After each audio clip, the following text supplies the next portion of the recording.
So, ayan. Basahin natin. But the king replied to Arauna, "No, I insist on paying you for it. I will not sacrifice to the Lord my God burnt offerings that cost me nothing." So David bought the threshing floor and the oxen and paid 50 shekels of silver for them. Let's pray. Lord God, pinupuri ka natin at sinasamba, Panginoon. I know na marami pa kaming pagkukulang as a worshipers, but we're really glad na nandito kami ngayon upang marami pa kaming matutunan. Panginoon, I pray, O God, na itong word na ito ay ilagay ninyo sa aming mga puso at isipan, Panginoon, and I pray na magawa namin ito, mapakita namin, mahal ka namin through our actions. All the glory belongs to you, God. In Jesus' name we pray. Amen. Amen. Sayang wala yung iba nating mga worshipers, no? So, ano ang gagawin pag gano'n? Pag-asapan niyo. Magpapakain yun. Oo nga, yun na lang yung parusa, no? So, yung may kukwento ko na ako. So, sabi ng isang napakagaling na psychologist na sabi nga natin Jim kanina, siya na rin nag-explain, na lahat ng tao ay may wino-worship. They worship money, pero kahit na anong gawin nila, hindi enough yung money. They worship their intellect. Pero kahit na anong gawin nila, parang sobrang takot na silang makitang wala silang alam. They worship everything, anything sa buhay nila. Pero, sabi niya din sa dulo, sinabi niya, anything that you worship beside God it will eat you. Siya na mismo, atheist siya. Pero sabi niya, lahat itong wino-worship natin ng mga bagay na ito, na hindi ang Diyos, ay kinakain ka. So, itong psychologist na to, sa sandaling mga sinabi niya yung words na yun, napakahaba ng words na yun yung sinabi niya, nag-suicide siya. Which is, siya na mismo yung nakakaalam kung bakit, kung na dapat palang purihin ang Panginoon laban at hindi yung mga bagay dito sa mundo. Pero yun nga, nakain na siya ng mga bagay. So, worship is for God only because He deserves your praise. Amen? Sabi nga, diba, hindi niya man nga kailangan ng papuri mo pagsamba mo Hindi niya kailangan na, kahit na di mo siya purihin, Diyos pa rin siya. Dakila pa rin siya. Pinag-usapan nga na napakadakila ng Panginoon na bawat fingerprints, bawat DNA natin, ibang blood type, tapos iba't iba pa yung boses natin. Diba, siguro pag di nag-isip si Lord, yung mga boses natin, same na parang pangit naman tingnan. Diba, same tayo ng boses. Parang, ang galing talaga, nilikha talaga ng lahat ng bagay ng may purpose. Nilikha talaga, sobrang dakila talaga ng ating Panginoon. And He deserves our praise. He deserves our worship with value. Yes. Yung merong value. Kasi ayaw na rin tayo mag-worship ng wala namang palang halaga sa'yo. Nagkumakanta tayo dito sa church, sumasayo tayo sa church, which is very nakaka-guilty kasi dito na tayo nagpa-practice, imbes na rehearsal, dun mo lang aaralin pala sa practice na, diba sobrang nakaka-guilty. That's why on this day, we should now decide talaga na pag kay Lord, dapat may value. Pag kay Lord, dapat mahalaga sa'yo. Binigay mo yung time mo, pag may free time ka, imbes na mag-Netflix, nag-practice ka, diba? Imbes na manood ka ng kung ano sa Facebook, lahat ng debate, pati yung mga comments, ang haba mo dun sa comments, no? Sa comment section. Pero, imbes na ibigay natin yung time natin kay Lord doon, ibigay natin siya sa pagpapahalaga ng mga bagay na ibibigay natin sa Sundays para sa Kanya. Which is, everything we do dapat nakakonect na doon sa purpose natin sa Kanya. Amen? na we should worship Him not only Sunday, but only Monday, Tuesday, Wednesday. Sabi nga, pagtapon lang ng basura, it's an act of worship. Pag-toothbrush mo, pag-take care mo sa body mo. As a worshiper, we always think na we should always take care of our spiritual, our emotional, mental. But, do you take care of your body? Ito yung gagamitin ni Lord eh. Para purihin siya. Para gawin yung mga bagay dito sa mundo para sa atin. Do you take care of your body? Because your body, physically, is also holy. Amen? Ginagamit niya ng Diyos para mag-share ng salita ng Diyos. How can we say that we are a worshiper of God kung hindi naman tayo nag-toothbrush? Diba? O hindi naman tayo nagsusuklay dito. Kasi masyadong, yung iba pag dapat daw, hindi ka Jezebel, gano'n. Pero para sa akin, pag sinasabi yan, hindi ibig sabihin nun, huwag ka nang magsuklay, huwag ka nang maghilamos. Siyempre na, ano ka ba rin kay Lord, maging presentable tayo kay Lord. So, our body is also important to worship the Lord. That's why, as a worshiper, we should take care of our body. So, dapat matulog tayo. Minsan, agalan, yun nga, pag Bible studies, sa kampo at maaga na para pag nakauwi na kami, start na ng prayer meeting. Mas maaga kami. Actually, maaga kami kahapon. So, maaga din kami matapos ng prayer meeting. So, dapat ganun talaga. Kasi, napapansin ko rin, hindi kasalanan ng prayer meeting yan eh. Hindi kasalanan ng Bible study yan eh. Minsan, late lang kasi yung mga tao, kaya parang nalilate din matapos. So, para siyang nag-snowball. Pag late to, eto late, di tanghali ka tanghali ka na magising. Late din yung punta mo sa church, di ba? So, dapat talaga, tama si Ate Chin kanina na, tama yung sinabi ni Lord, sa pamamagitan ni Ate Chin na, dapat planuhin natin ng maigi lahat ng bagay.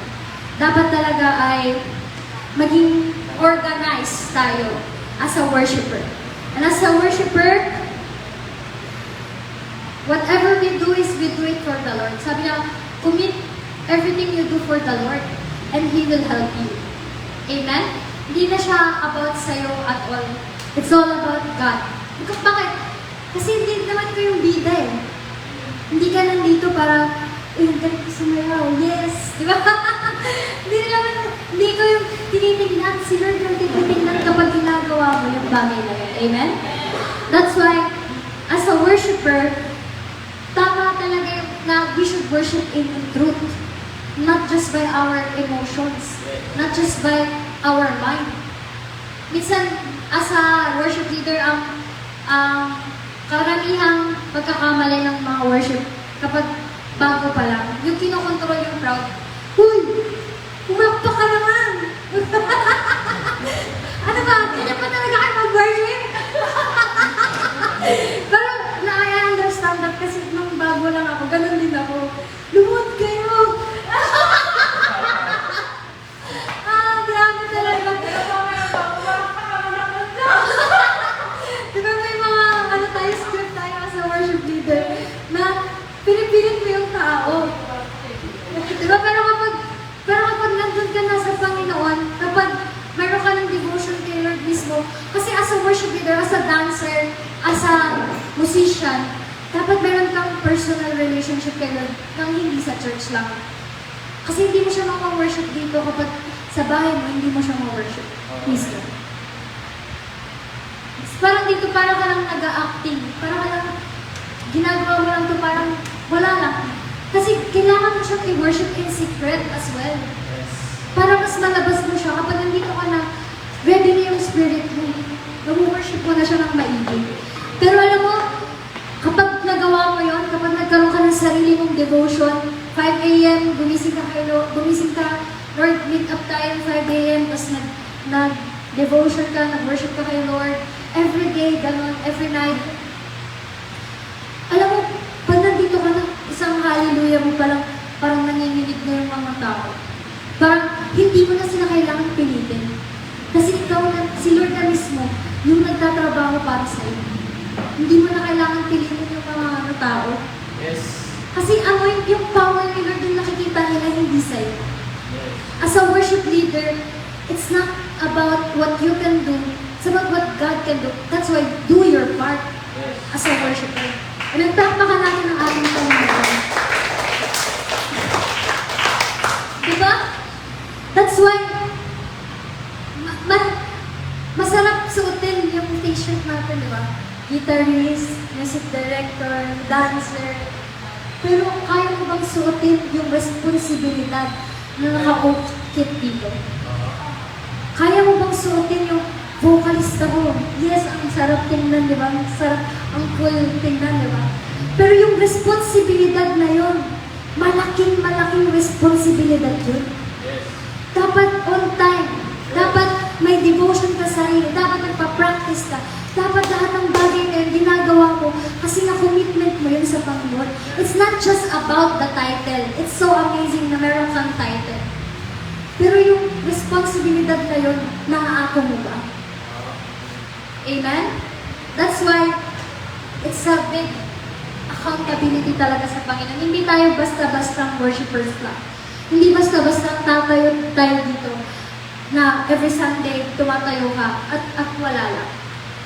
God cannot give you the best if you don't do the best. That's why David is the man after God's own heart because he gave his best. Eh kung kakapirang doon lang binibigay mo kay Lord, magtatanong ka, Lord, ba't di kita nararamdaman? Anak, ginawa mo ba yung best mo sa akin? Anak, mayroon ba akong parte dyan sa buhay mo? Kung punong-puno ng distraction, punong-puno ng cellphone, punong-puno ng kung ano-ano pinag-iisip natin, kung ano yung mga ginagawa natin, wala nang space si Lord. That's why we have to make space for God. Para siya na talaga yung kumilos para sa atin.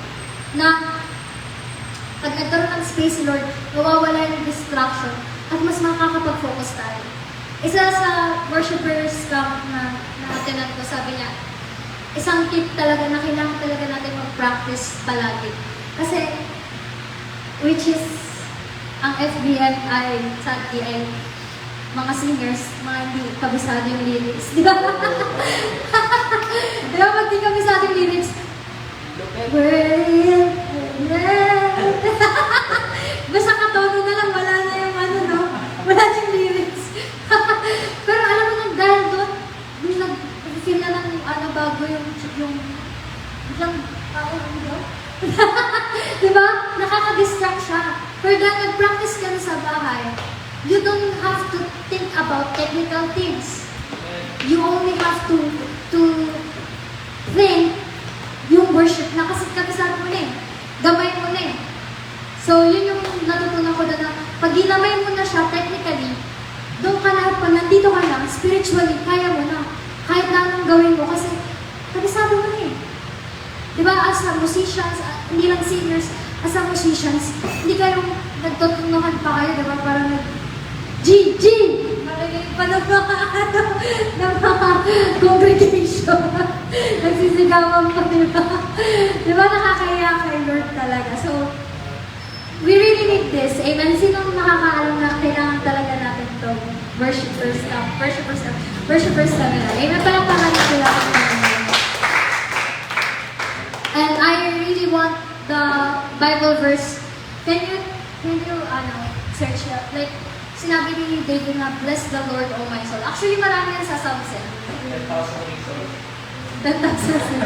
Pero alam mo, yung una ko siyang nabasa, yung bless the Lord, O my soul. Paulit-ulit na sinasabi yun sa Psalms. And habang pinaulit-ulit niya, inuutusan niya yung sarili niya na purihin ng Diyos. Sabi niya, kaluluwa ko, purihin mo ang Panginoon. Kaluluwa ko, purihin mo ang Panginoon. Paulit-ulit na sinasabi. And alam mo ba, as a worshiper, that's what we must command our soul. We must command our bodies. Purihin mo ang Diyos. Kasi karapat-dapat siya sa papuri at masasalamat mo. Amen? Alam mo, sobrang powerful ng word na yun. Bless the Lord, O my soul. Bless the Lord, O my soul. Ang sarap na inutusan mo yung soul mo na purihin talaga yung Panginoon. And as a konting kwento lang, patapos na rin ako. Actually, maraming song leaders sa church. Never ako nag-song leader. Mga matanda na rin ako halos nung nag-song leader ako. Si Ate Chin, si Ate Ivy, Ate Keisha, ayun talaga yung madalas na song leader. At lagi ko lang silang pinapanood. Kasi ako, pag ako naging song leader, mas gaganyan ko sa kanila. Kasi yung talon nila, pag talon nila, gumagat siya. Kaya mga talon nila eh. Kasi ako, pag ako nag-song leader, iikot ako sa church. Diba? Nung naging song leader ako, ginawa ko talaga best ko. Grabe magwala. Ganyan. Di ba ako, nung una akong song leader, sabi ko, lumuhod kayo. Diba? Ganun mo yung ako sinabi. Pero, I wanna go back to that kind of fire. Na, nakita ko nag-song lead si Ate Angelica, nakita ko sarili ko sa kanya. Grabe siya mag-worship, nagwawala talaga si Ate Angelica. Nakita ko sa sarili ko yung uhaw, yung pag ikaw tumayo ka, na parang last mo ng tayo. Kasi gagawin mo yung best mo para sa Diyos. Hindi basta, meron pa akong next time. Magsusong lead pa ako next month. Pag tumayo ka, dapat the best na talaga yung pagtalong mo, pag-worship mo. Kasi nakikita mo na, ito na yung panahon para mag-worship ako sa Panginoon. Ipapakita ko yung best ko sa Panginoon. Hindi sa tao. Amen? So, sobrang nakakatuwa lang na yun talaga yung uhaw talaga na pag-worship kay Lord talaga na dapat lagi tayong uhaw, on fire sa pag-worship sa Panginoon. As, dahil worshiper naman to, worshiper seminars, hindi lang siya musician. Ay, hindi lang siya song leader dapat. Actually, pumunta ako ng circle, di ba kanento ko to, tapos yung lalaking niya, sabi niya, ang isa sa pinag-usapan namin, bakit daw mag-worship sila or mag-devotion pa sila, dapat technical lang daw sila. Dapat magaling lang sila mag-gitara, mag-bass, mag-drums. Hindi na daw nila kailangan ng Holy Spirit. Kasi sa song leader na daw na part na yun. So, hindi. Dapat lahat. Dapat lahat na pagkukonektahan ng banal na Espiritu. Na-fall. Kasi kapag song leader lang ang bigat dali ng lahat. Yung mga gitarista mo, gumaganon lang. Hindi nag-worship. Di ba parang, uy, ano ba ako lang dito? Di ba parang hirap? Pero pag tayo lahat nag-worship, di ba pag lahat tayo nag-worship, sobrang sarap talaga. So know your value as a worshiper. May value ka as a worshiper. God gave you that gift to give it to Him. That's why, meron kang magagawa kapag nag-worship ka. Basahin nga natin yung sa Genesis. I don't know the exact verse. Yung story ni Noah na after magkabaha, after ng baha na umupa na yung baha, paglabas nila doon sa arko, nag-alay si Noah. Nag-alay siya. Tapos sabi ni God, nabanguhan siya, ang bango ng worship ni Noah. Sabi niya, nalugod siya ng sobra. Pero sabi niya, dahil dito, sa handog na to, hindi ko na muli bugunawin ang mundo sa pamamagitan ng tubig. Ibig sabihin, yung worship mo can change God's mind, can change God's feelings, can change God's, yung decision mo. Ganun ka-powerful ng worship mo. Basahin na natin, can I have a Bible? Meron ba kayong Bible? Sorry, hindi ko na-take note. Tagalog. Ayaw ka lang siya. Mali nga, sige nga. Wala ba kayong Tagalog? Sige, hanapin ko dito. Sa Genesis, yung kwento ni Noah. Saan ba yung kwento ni Noah banda? Yan na.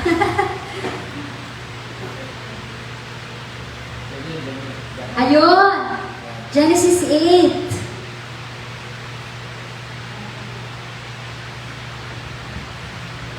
Ayan, Genesis 9.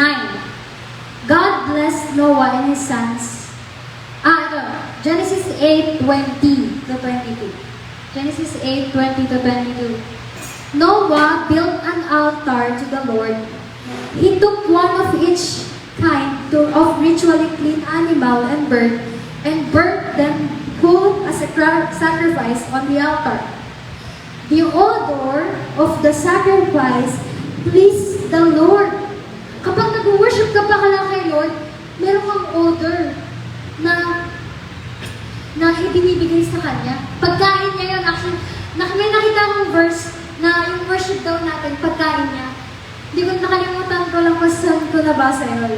So, paano mag-worship mo, pangit? Ano kayong lasa ng paglasa nila? Ano ba yan? Ang pangit ng lasa ng worship ko. Ano ba? Ganun ba gusto mo makita ni Lord? Di ba? Dapat mabango, masarap yung lasa.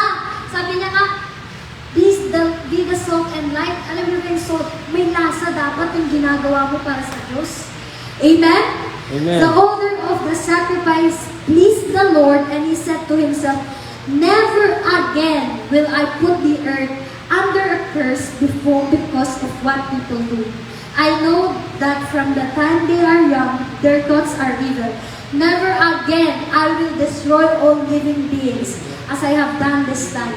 As long as the world exists, there will be a time for planting and a time for harvest. There will be always cold and heat, summer and winter, day and night. Ganun ka-powerful ng worship mo. You are valuable. Amen? Amen. Malaki yung part mo, kapatid. Kaya, napaka-importante na gawin natin yung best natin para sa Panginoon. Not because you are worthy, you will never feel worthy. If someone is worthy, kung meron na, hindi ko na ako tatayo. Kasi hindi ko nararamdaman worthy ako sa Panginoon. Sino gagamitin ng Panginoon? Kaya labanan natin yan eh. Labanan natin yung sarili natin. Labanan mo yung sarili mo, hindi ako tinawag ng Diyos. No! You are anointed. Iniligay ka na dito kasi may purpose ka. Kaya gawin mo ng maigi yung purpose mo. Amen? So, know your value as a worshiper, and because you are leading people to God. And always remember, it's not about you. Sabi mo sa katabi mo, it's not about you. It's not about you, but you must prepare yourself as well. Body, mind, lahat. Para maging masarap na lasa tayo sa Panginoon. Amen? Deserve pa ni Lord yun? Amen? Palakpakan natin ato sa Panginoon. Tayo lang ay tumayo at let's worship. Umupo daw tayo lang. Sorry guys. Mayababol daw si Pastor Kian. Ay, siya daw ay, mapag-trade ka ba ako? Lord, thank you so much for this word. I pray na ikaw talaga yung manguna sa amin, Panginoon. Lord, naway maging teachable ang aming heart. At naway gawin namin yung best namin para sa inyo. If we are on the way of God, alisin niyo po kami, Panginoon. Alisin niyo yung flesh namin, Panginoon. Kundi ikaw ang manguna sa bawat isa, Panginoon. Ano mang gawa ng kaaway, Panginoon, sa aming buhay, ay tinatanggalan na namin ang kapangyarihan in Jesus Christ's name, O God. I know that the enemy was a musician, Panginoon, that can be easily deceived, O God. But as your worshipers, God, Panginoon, cover us with your holy blood, O God. Lanisan niyo ang bawat ulo na nandirito, Panginoon, that tuwing tumatayo kami, hindi kami ang makikita kundi ikaw. Tuwing tumatayo kami, Panginoon, yung power niyo, Panginoon, ay kikilos sa mga congregation, Panginoon, that we will worship in spirit and in truth, O God. Not just by feelings, O God, but by your truth, O God, Jesus. Naway, Panginoon, samahan mo kami palagi, samahan kami. Magpunta sa man kami, ano man yung gagawin namin, Panginoon. All the glory belongs to you. In Jesus' name we pray. Amen.